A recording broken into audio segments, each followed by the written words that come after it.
Good morning, everyone. We have a packed show for you, so don't go away. We'll be right back.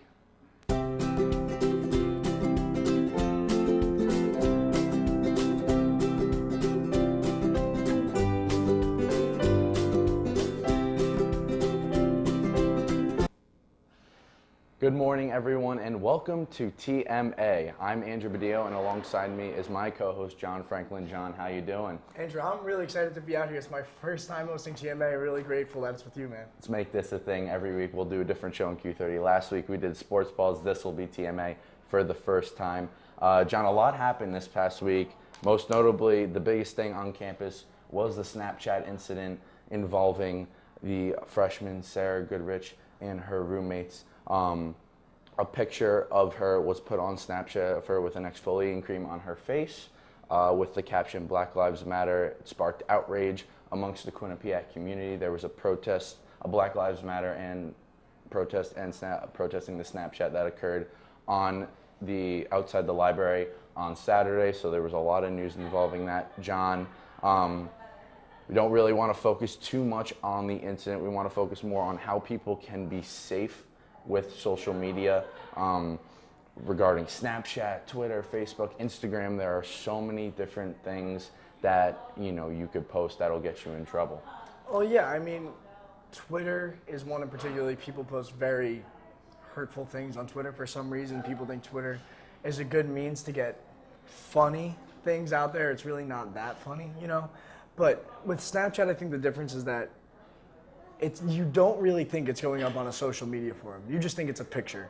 I think Snapchat kind of falls into the wayside when you're thinking of social media because the first thing you think of is, like you said, Instagram, Twitter, Facebook.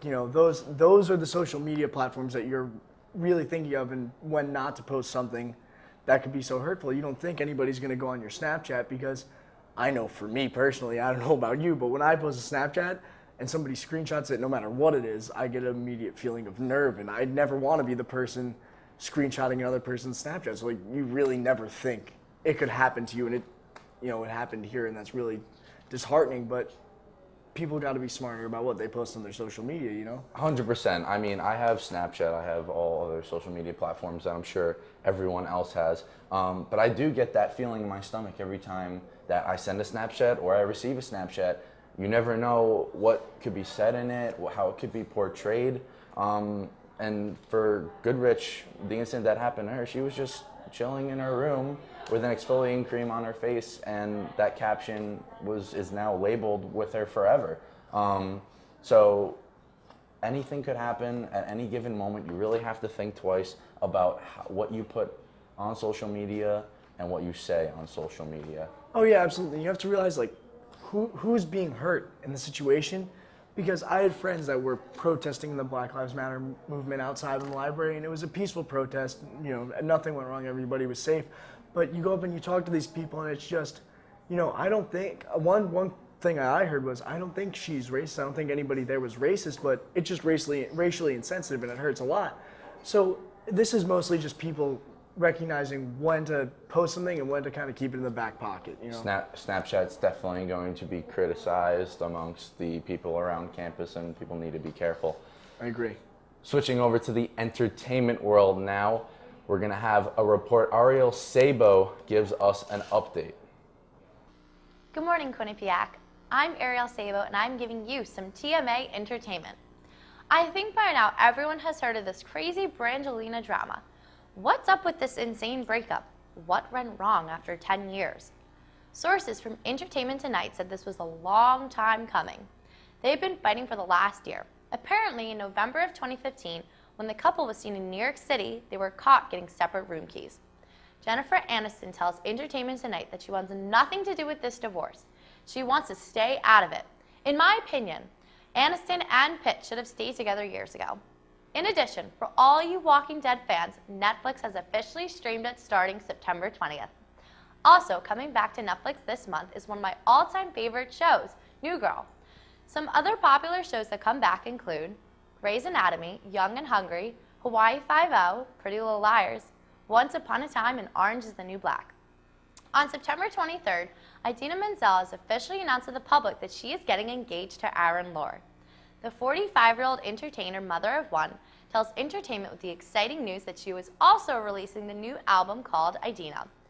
What an incredible week. Thank you for everyone for all your support with the album, Idina tweeted. Some exciting baby news. Pharrell Williams is having baby number 2 with his wife Helen. On September 20th, Lady Gaga released her new music video for Perfect Illusion. I just recently viewed this music video and I highly recommend watching it. Lady Gaga does not seem like the artist she was when she made her most famous song, Poker Face. She definitely has changed over the years. That's all for the Entertainment Today. Back to you, John and Andrew. Thanks a lot, Ariel. John, she mentioned it in there. Brangelina, they're breaking up. What's going on? I honestly am so upset. Like, I'm genuinely upset. Mr. and Mrs. Smith was hands down one of my favorite. The fight scene of Mr. and Mrs. Smith was one of the greatest things ever. And it just, I don't know. I'm at a loss for words. I'm very distraught because they were like the one celebrity couple that like your entire childhood you go through it. And it's like, you hear about Brangelina left and right. It's the joke on all the kids' TV shows. It's the joke everywhere. But really, it's two people's lives. But it's still just like it eats away at me now. Actually, honestly. And it's pretty remarkable, the relationship, how long it's lasted. I mean, they've only been married the past 2 years. So for them to be together for just over a decade and just get married recently, something significant must have had to happen for them to have this disconnect. I mean, Jolie stated that the sudden divorce needed to happen for the health of their children. They have 6 children. In articles online, it was stated that there was a fight that broke out the whole family was on their way home from vacation on a private jet, and Pitt got drunk, and there was a fight between him and Jolie, and one of the children stepped in to protect Jolie, so that could have contributed to the sudden breakup. It's reported that Pitt is completely distraught and caught off guard by this. Jolie has blocked his cell phone number, so, who knows? Maybe they'll figure it out. It's only been a week. I know she filed the papers 1 minute before the courts closed on Monday. So who knows? Maybe there'll be more developments in the case. Yeah, I mean, I'm just overall disappointed. I know that, it's somebody's life that we're looking at, but it's also a life in the public. Pitt divorced Jennifer Aniston earlier in his life to end up being with Jolie, and then now, I don't know, it kind of makes you lose a little hope. John, very sad news there, but I feel like people are getting sick left and right on campus. Maybe it's the cold weather. Erica Bloomberg has your health news report. Thanks, guys. Erica Bloomberg here today with the latest in health news. We've all heard that bacteria are becoming more drug resistant, but we never really stop to think about what that means. About 700,000 people die each year from drug resistant bacterial infections, 23,000 of which are people in the United States. At a recent United Nations meeting, world leaders agreed that something has to be done to bring this problem under control. Europe has already cracked down on the use of antibiotics on its livestock for faster growth, but this isn't the only thing causing resistance. Many people either over or underuse antibiotics. This incorrect use of prescribed medicine helps bacteria to better adapt and become more resistant. In lighter news, Dr. Edwin Smith from Kentucky has continued his nonprofit business, Kids First Dental Services.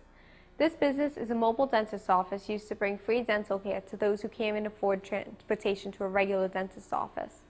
In this free appointment, Dr. Smith provides children with an initial checkup, a teeth cleaning, and any recommended treatments for their teeth. Follow-up appointments, however, must be either at his or another dentist's office. He has successfully helped and treated over 43,000 children since he began his business in 2005. Finally, flu season is already in full swing. Avoid getting sick by staying away from people who are already infected with the flu. Be sure to wash your hands regularly and try not to touch your eyes, nose, or mouth. As long as you continue to practice good health habits, you have nothing to worry about. Although taking a vitamin C boost once or twice a day could never hurt, especially if your roommate is sick. Well, that's all I have for you today. Stay healthy and back to you guys in the piazza. All right, thanks a lot, Erica, for that great report. 7-day forecast. We have partly cloudy skies today, followed by rain the entire week. Sorry to be the bearer of bad news for all you Bobcats out there. I wanted to golf this week. John, I don't know. Maybe you're gonna have to wear your rain jacket. When we come back, we're gonna have Tyler Cabral of EAC stopping by to give us an update on PICAP's upcoming philanthropy event. Don't go away. This week's trending topic is #that.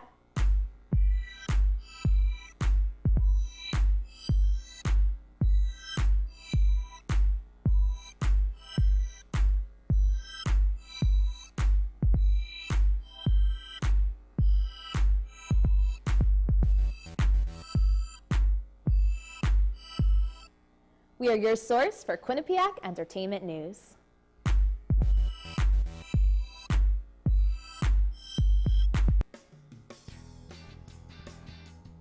The freshmen this year have stepped in and really just eliminated that problem, doing the right plays at the right time.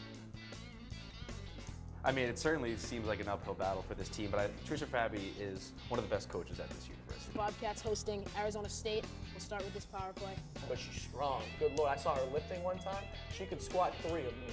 Like, Oh, well, 7 of me then.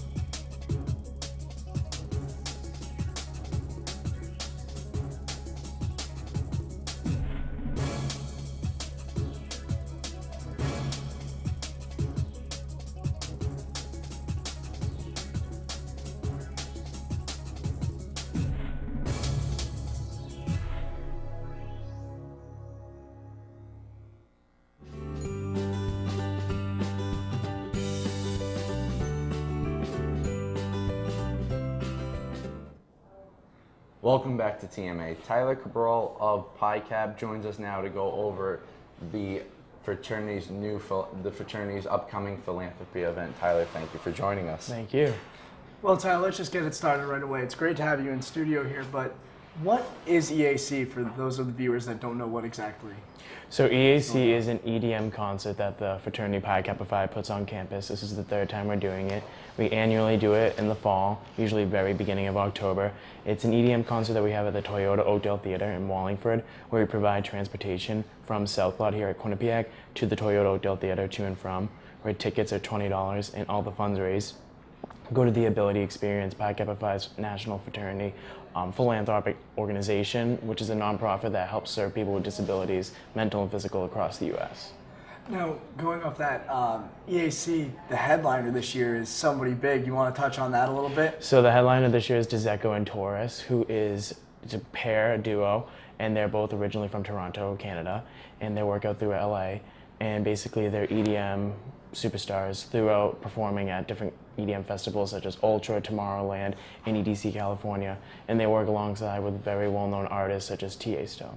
How'd you guys go about getting them? They're such a big name. So basically what we did, how we went about it, is we had connections through Brothers in the Chapter, through different people in New York City, and then from there we would use those connections and build on them and work through either people through New York City and then also through LA, which is it was a very long and intricate process, but we decided on the best option we felt like would suit Quinnipiac. Now, last year the headliner was the DJ Cap Slap. You know, EAC was a very big deal last year and in years prior. What do you think is going to differ in this year's EAC than has in years past? So Cap Slap was a fantastic DJ, absolutely stunning, having over 1,100 people attend the event. This year, Dzeko and Taurus has performed at very high scale events, and we've upgraded everything of the production at the Oakdale for his main performance. So I feel as though having someone perform at all these different festivals is something that's going to be very different, and it's a very interesting event that we hold just because Quinnipiac doesn't have the accessibility to have EDM concerts, and it's just something different where a fraternity on campus is being able to put that. And we have a lot of different promotionals this year with backdrops and other types of promotion.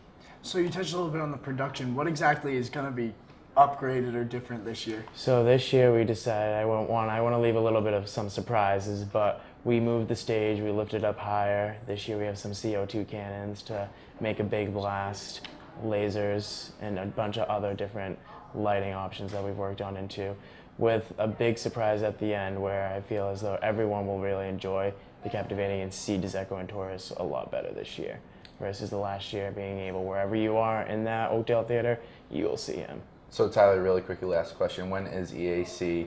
How much are the tickets? EAC is October 6th. It's a Thursday night. Tickets are on sale now in the Student Center. We'll be selling them, or you could reach out to any brother Pi Kappa Phi for $20, and we sell t-shirts with the additional combo of $30. So a ticket and t-shirt is $30. T-shirts on their own are $10, and the event itself will be starting at 7:30 on Thursday. Tyler, thank you for joining us. Thank you. Well, when we come back, some of the best shows on TV return this week. From Grey's Anatomy to Law & Order SVU, Nicole Kessler recaps the busy week in television. Thank you, John and Andrew. What's up, everyone? I'm Nicole Kessler. The television gods have finally graced us with the return of some classic fall television shows, and I have the latest recaps for you. Okay, I gotta start it all off with the season 11 premiere of The Voice. Country cutie Blake Shelton and pop sensation Adam Levine joined their two superstar lady coaches, Miley Cyrus and Alicia Keys, for an epic new season. By adding Cyrus and Keys in, the competition is brought to an all-new high, adding in the girl power. And let's not forget how funny the judges are toward each other when they are trying to win over the contestants' hearts. Adam Levine said he had won 3 competitions, and Cyrus interrupted with a shocking only 3 out of 10. I love it. Next, we will scrub right on into the season 13 premiere of Grey's Anatomy, and boy was it a crazy-filled episode. Jackson and April decided to name their baby Harriet Kepner Avery. We see Amelia and Owen happily dancing the night away at their wedding party, but back at the hospital, things aren't looking too good between Dr. DeLuca and Dr. Karev. Earlier in the episode, the two got into a wild altercation where Alex Karev's bad boy essence, was in full swing. He took some punches at DeLuca's face, ultimately landing him in critical condition at the hospital. And let me remind you, the fight was all over Joe. Now that Alex is Meredith's person, this puts her in a sticky situation. Quote, "You think no one's gonna realize this was you?" she says. "This is assault. I'm a doctor. I have a duty to report you to Bailey." End quote. But before Mara could even turn in her best friend, he goes right to the police and is walked out of the hospital in handcuffs on assault charges. And last but not least, season 18 of Law & Order SUV is back, and this episode holds a lot of significance. The hour-long episode is titled Terrorized for a reason. It involves a deathly cycling accident, a terror plot, mass shooter in Central Park, and a 4-year-old boy with a gun. Ali, the little boy, was found alone in the park after his aunt died from an accident. Lieutenant Olivia Benson is called to the scene with her son when Ali casually pulls out a gun from his backpack and points it directly at Liv. But that's not all. His terrorist parents, Luca and Anna, went to Central Park and carried out a mass shooting.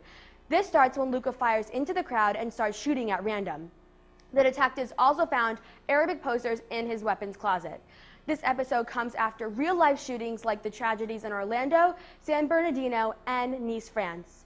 That's all the drama-centric news I have for you guys this week. Back to you and Andrew and John.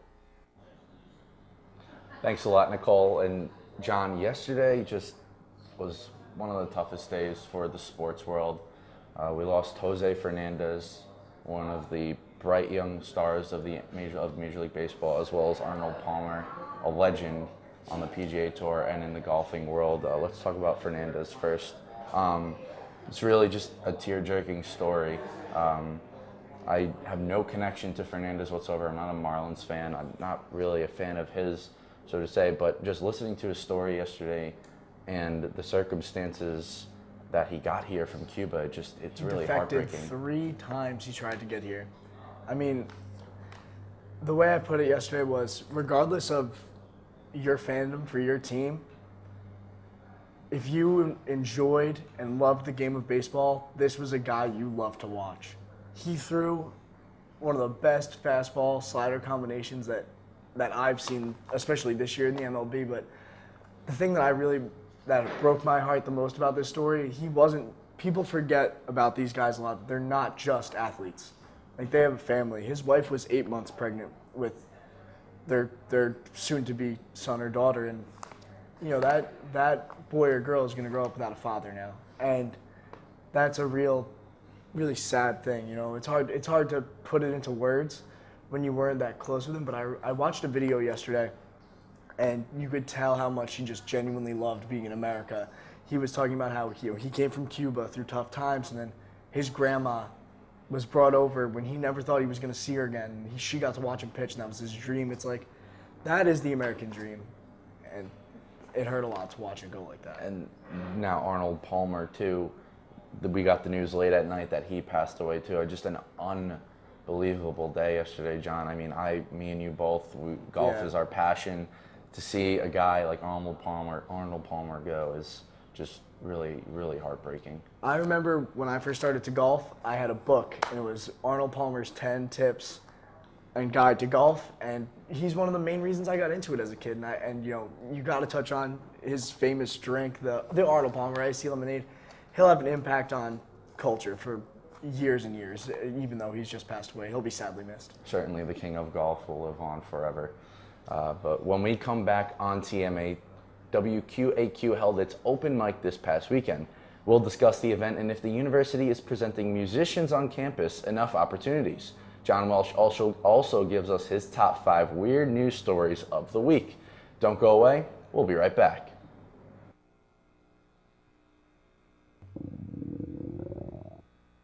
I could really go for a Ray and Mike sub right now. Come to Ray and Mike's and try our Philly chicken and cheese for just over $4. Giant cheesesteak subs and mouth-watering boar's head sandwiches for as low as $4.75. Q-Cash accepted just a mile down the road on Whitney, here at Ray and Mike's.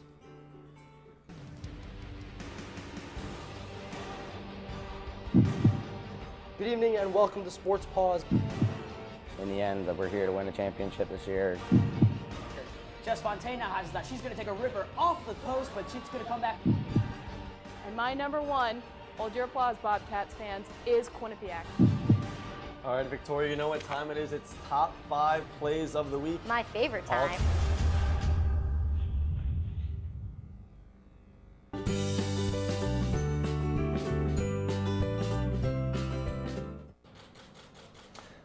All right, welcome back. And John, this past weekend was WQAQ's open mic night, and I understand you were there performing. Oh yeah, it's one of my favorite things, getting out to perform. And honestly, the best act of the night from watching it was a young kid. I don't know his name. I'm sorry, it escapes me, but he sang 3 Frank Sinatra standards. Unbelievable. It was great. I had so much fun doing it. Which songs? Oh, it was Fly Me to the Moon was one classic. of them, and I Got the World on a String. Mm-hmm. So I forget the third one, but he killed it. It was unbelievable. So it was a great night. You performed. Many other musicians around campus performed. But, you know, this is, for me, I'm not a musician, but I love music, and I really haven't seen many other opportunities for up-and-coming musicians on campus to showcase their work other than this event.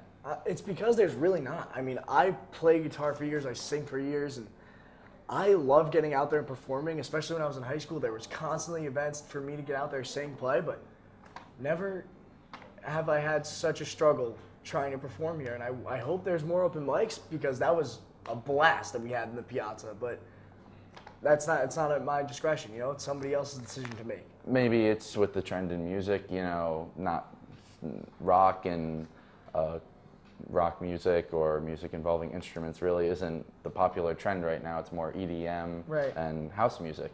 So that could potentially be the trend that the school is maybe moving more towards. Well, yeah, and I played 3 very interesting song choices. I played Run Around Sue. It's like a classic old song, you know.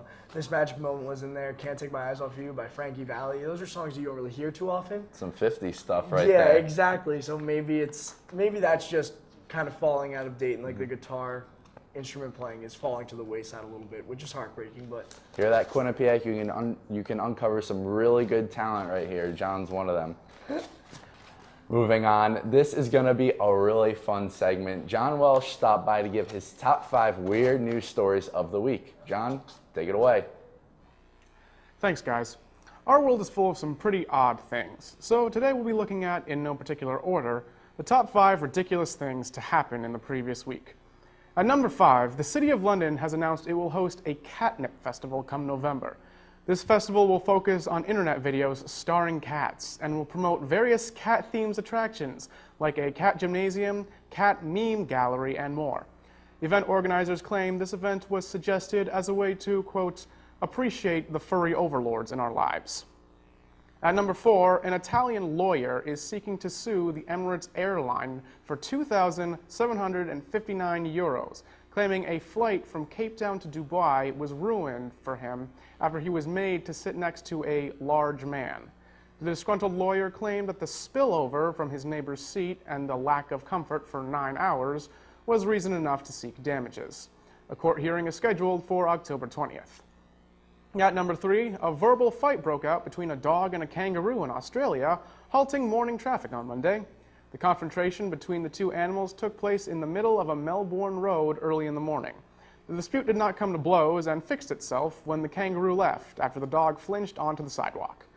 At number 2, a thief in California broke into a YMCA to steal plastic money from a toy register.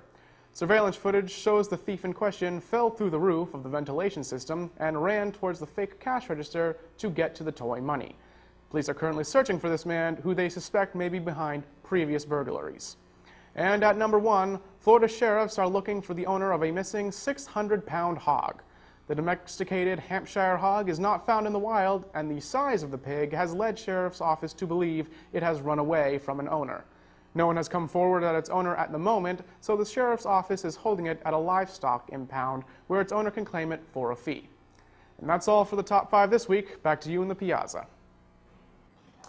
Welcome back, everyone. We're going to have a really fun, interesting, and probably embarrassing segment coming up. John loves tying bow ties. He wears a bow tie every time he gets up and is formal. I don't like bow ties, don't really wear them, but he's going to run us through and teach me how to tie a bow tie. So enjoy, laugh, whatever you guys want to do. Well, guys, we're going to take it right through a great tutorial right here. I'm excited to see how you get through this because it's going to be hilarious. I remember tying a bow tie for the first time, but the way you want to start is you take your both ends, you'll have them even, and you bring one end slightly longer than the other end. You should have this bottom end about even where it goes in. So right here? here on the tie. Okay, right about there. right there? All so right. you have a kind of a fat end. You're going to cross the thinner end over the fatter end. Yeah, just like that. Just like that, okay. And you're going to bring it up and through. Up and through. And pull it tight, like you tie like an actual tie. Whoopsies. Like that. Yeah. You look great. Then you're going to bring the fatter end and fold it over like this. You're going to tuck it in. Oh, wow. So it's going to be like this. Like right that? in this quarter, like that. Yeah, exactly. Kind of. You're trying. I commend effort. I'm trying. Then you're going to bring the thin end over the fat end like that. So you kind of have what you're forming is your base of your tie. You're forming the base of the knot. Okay. I love the effort you're showing. I can't wait to see how it comes out. All right, like this. Yeah, yeah, that's actually really good. All right. So then you're going to bring it. This is the hard part. This is where it gets tricky for you folks at home. You're going to tuck the bow tie like this. You're going to fold it over this looped end and that thin end, and you're going to bring this end that you have underneath it through. There's going to be a hole in the back of the bow tie right. I feel it. All right, you here. got it. I got it. Can you get there? Oh, will he get there? I'm going to mess it up. Oh, no, I got it. And then this is how you get your bow tie, because you're going to bring it in, fold it over, and pull it. Oh, wow. It's hard. It's hard to do without a mirror because I can't see really what's going on. What did I do? But that's the base of your bow tie. How am I looking here? You're looking good. I'm like stuck here. I got an ascot going. It's not exactly what we wanted to do, but this is basically what you want to get when you get a bow tie. How's it looking, Andrew? It's looking better. Oh, it's looking good. I'm trying. I can't see it without a mirror. But I know. I think we know John's the expert. I'm the fool here. But you did a great job. I tried my best. It was all you, not all me. But that's what Hold the great collar hosts are. down. Now you're ready to go to a prom. There you go. That's what great hosts are. They pick one another up. John, I had a fantastic time this week. Oh, man. It's been a great week, man. Hosting this, Sports Pause, it's been unbelievable. I've had so much fun with you. Same. Well, that'll do it for this episode of TMA. For more information, and if you'd like to get involved in the show, our production meetings are Tuesday nights at 6:30 in the Piazza. Also, be sure to check out our website at q30television.com. For John Franklin, I'm Andrew Badillo. Have a happy Monday. We'll see you next time.